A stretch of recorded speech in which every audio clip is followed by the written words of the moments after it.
Hello everyone, welcome to the pre-secure for 24th जुलाई 2024। तो आज हम करने वाले हैं कितने क्वेश्चन। आज हम 7 एमसीक्यू करने वाले हैं, नॉट 5, क्योंकि आज 7 टॉपिक्स मुझे ऐसे लगे जिन पे एमसीक्यू लेना चाहिए। तो नंबर ऑफ एमसीक्यू आज के लिए मैंने थोड़ा बढ़ा दिया।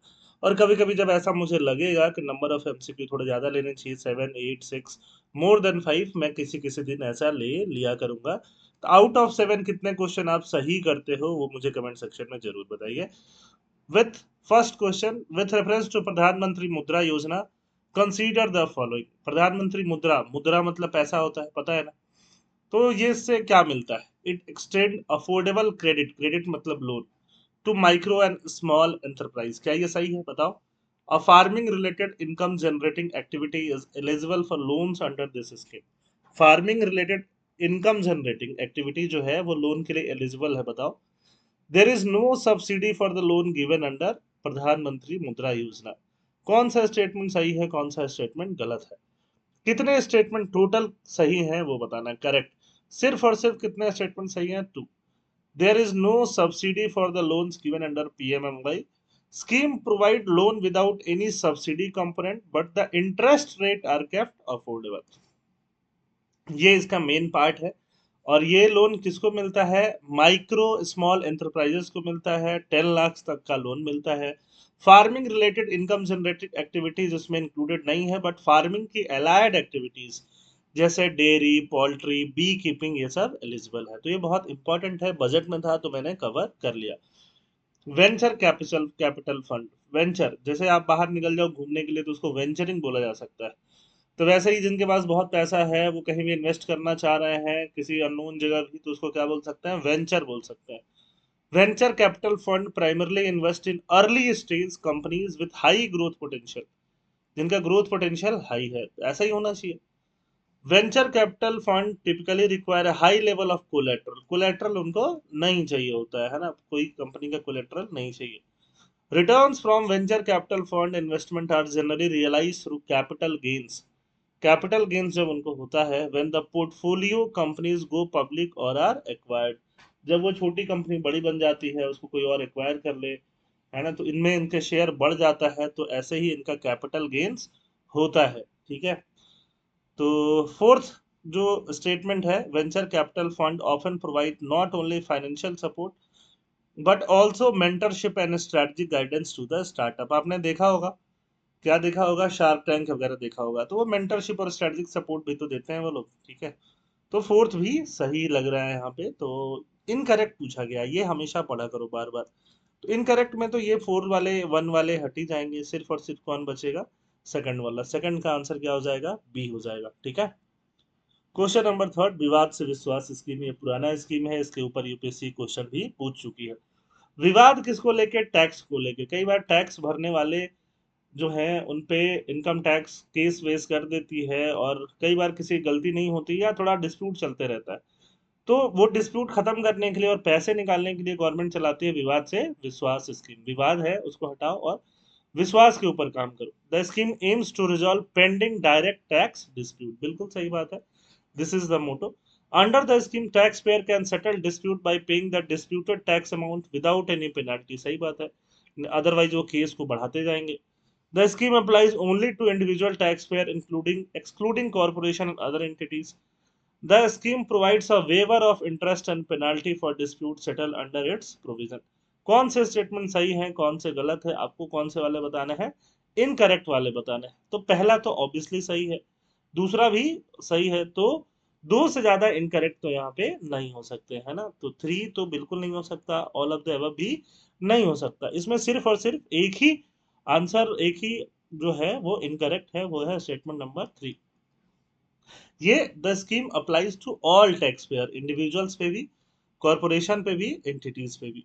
और ऑब्वियसली यहाँ पे इंटरेस्ट और पेनाल्टी जो लगी है उसका वेवर मिलता है, अदरवाइज जो सामने वाला इंसान होगा वो डिस्प्यूट में फंसा रहेगा।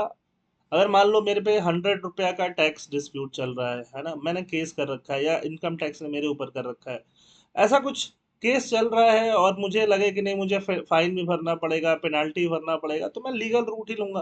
फिर मैं क्यों विवाद से विश्वास में फंसूंगा? फिर विश्वास कहेगा, पेनाल्टी और डिस्प्यूट लगना ही है। तो ऐसे करके भी आप सोच सकते हो और आंसर क्या निकल के आएगा, आपका ए निकल के आ जाएगा। Consider the following statement about custom duty, यहाँ भी इनकरेक्ट पूछा गया है। ये इसलिए आपको बार बार इनकरेक्ट दे रहा हूँ कि आपको ध्यान में रहे। Custom duty is a tax imposed on import and export. Import export की बात आती है तो लगती है custom duty.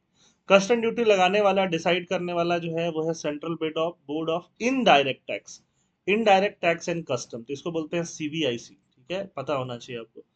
Custom duty revenue contribute significantly to central government tax revenue, obvious बात है। All goods imported into India are subjected to same, same custom duty कैसे लगेगा? आईफोन मंगा रहे हो, कुछ भी खरीद रहे हो बाहर से, सब पे सेम ड्यूटी कैसे लगेगा? बिल्कुल ही नहीं लगेगा। यही तो गलत है, यही तो गलत है। ओनली वन आंसर फोर का ए। और बाकी ऑब्वियस बात है, कस्टम ड्यूटी है, इंपोर्ट बहुत होता है, तो इंपोर्टेड पे ऑब्वियसली टैक्स रेवेन्यू कलेक्शन काफी हाई होता है। ये आप जनरल कॉमन सेंस अप्लाई करके भी कर सकते हो, और बहुत सारी चीजें, बहुत सारा अगर आप पढ़ लेते हो तो कॉमन सेंस लगने लग जाता है। नमो ड्रोन दीदी स्कीम, नमो ड्रोन, ड्रोन दीदी लोगों को ड्रोन देना है ना, ड्रोन सिखाना, एम्पावर करना वुमेन लोगों को, ट्रेनिंग देना, तो ये इसका पार्ट है। Scheme is a part of digital India initiative. Under this scheme drones will be use primarily for agriculture purpose. Scheme is exclusively for urban women. अगर एग्रीकल्चर पर्पस के लिए होगा तो अर्बन वुमेन कहाँ पे आएंगे उसकी? ठीक है, अर्बन भी के अलावा रूरल भी वुमेन आएंगी, तब जाके एग्रीकल्चर पर्पस के लिए वो यूज हमको कर पाएंगे। तो फोर्थ तो सीधे सीधे इसका गलत है। बाकी अगर हम लोग बात करें तो तीनों स्टेटमेंट सही है, फर्स्ट भी सही है, सेकंड भी सही है, थर्ड है ना। रूरल वुमेन ज्यादा इंक्लूड है इनमें, और साथ में अर्बन वुमेन भी इंक्लूडेड हैं। सिक्स क्वेश्चन पे चलते हैं। आज हम टोटल 7 क्वेश्चन करने वाले हैं। प्रधानमंत्री जनजातीय उन्नत ग्राम अभियान। जनजाति, जनजाति किसको बोलते हैं? शेड्यूल्ड ट्राइब को बोलते हैं इंग्लिश में। तो अब देखते हैं, प्रधानमंत्री जनजातीय Unnat Gram Abhiyan scheme aims to promote the socio economic development of tribal village. बिल्कुल सही बात है। The scheme focus on providing better health care education to tribal communities, obviously. Under this scheme financial assistance is provided to tribal entrepreneurs for setting up small and medium enterprises, ये भी सही बात है। The scheme is implemented exclusively by ministry of rural development, यही वाला तो गलत है। Tribal ministry of tribal affairs भी एग्जिस्ट जब करता है तो रूरल डेवलपमेंट क्यों? और यहाँ पे बहुत सारे मिनिस्ट्री इन्वॉल्व हैं, तो एक्सक्लूसिवली नहीं बोल सकते ministry of rural development, ministry of rural development भी है और भी मिनिस्ट्री इन्वॉल्व है, तो ये फोर्थ वाला गलत हो जाता है। ऑल ऑफ द अबव गलत हो जाता है, और ओनली थ्री, सिक्स का आंसर जो सी है वो यहाँ पे सही हो जाता है। पॉज करके आंसर जरूर लिख लीजिएगा, इंपॉर्टेंट स्कीम है नेक्स्ट ईयर प्रीलिम्स के लिए। जायंट अफ्रीकन स्नेल, स्नेल समझते हो ना, खाते भी हैं बहुत लोग स्नेल को। Giant African snail is one of the largest, giant नाम ही है तो वन ऑफ द लार्जेस्ट बोल ही रहा है, फिर दिक्कत क्या है? यहाँ तक तो ऑब्वियसली सही है। एंड मोस्ट इनवेजिव, इनवेजिव मतलब अपना जगह के अलावा और जगह घुस जाने वाले, invasive land snail in the world, तभी शायद इसका न्यूज भी चल रहा है। It is native to the tropical regions of West Africa but has spread to many part of the world due to human activities. अब ये इन्वेजिव भी बोल रहा है और many part of the world भी बोल रहा है, तो ऑब्वियसली दोनों स्टेटमेंट एक दूसरे से कनेक्टेड हैं और सही हो सकते हैं। The snail is primarily herbivorous, घास खाता है, and poses a significant threat to agriculture by feeding on wide variety of crops. It is known to transmit the parasitic nematode Angiostrongylus cantonensis, which causes rat lungworm disease exclusively in rodent. तो अब इसमें बताना है कौन सा सही है कौन सा गलत है। तो ऑब्वियसली ये फोर्थ स्टेटमेंट तो आपको तभी पता होगा जब आपको पता होगा। बाकी स्टेटमेंट भी आपको तभी पता होंगे जब पता होंगे। थोड़ा बहुत फर्स्ट सेकंड के बारे में आप गेस कर सकते हो, थर्ड फोर्थ के बारे में इतना गेस नहीं कर पाओगे। पता होगा तो पता होगा। तो इसमें जो इनकरेक्ट है वो सिर्फ एक है, फोर्थ वाला स्टेटमेंट इनकरेक्ट है, बाकी सब करेक्ट है। तो सिर्फ एक इनकरेक्ट है, तो ओनली वन में ए आ जाएगा।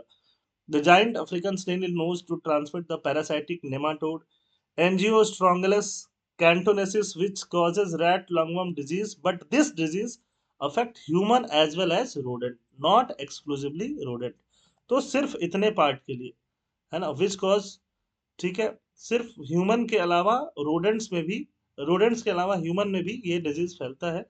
तो ये एक्सक्लूसिवली वर्ड जो है इसको गलत बना देता है, बाकी पूरा ये सही है। कभी भी एक्सक्लूसिव, ओनली, ऐसे स्टेटमेंट पे वर्ड्स पे ध्यान देना जरूरी हो जाता है। ठीक है, तो this information is also very important.